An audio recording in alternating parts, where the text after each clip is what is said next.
अगर आप government job या प्राइवेट जॉब में हैं, यानी कि आप सैलरीड इंडिविजुअल्स हैं या नौकरी पेशा हैं, तो ये इन्फॉर्मेशन आपके लिए है। जैसा कि इनकम टैक्स रिटर्न फाइलिंग का जो सीजन है वो अब एंड पे आने वाला है, यानी कि इनकम टैक्स रिटर्न फाइलिंग की ड्यू डेट जो है वो बहुत पास आ गई है।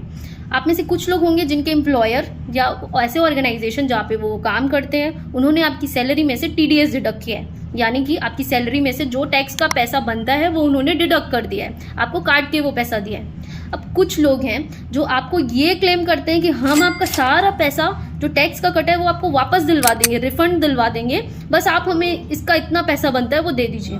तो एक बार के लिए तो आपको आपका टैक्स का पैसा जो है वो रिफंड मिल जाएगा, लेकिन उसके बाद जब स्क्रूटनी होती है, उसके बाद जब जांच होती है, तो उसमें जब आपको नोटिस आती है तो उसके कॉन्सिक्वेंसेस क्या होंगे वो आप सोच भी नहीं सकते।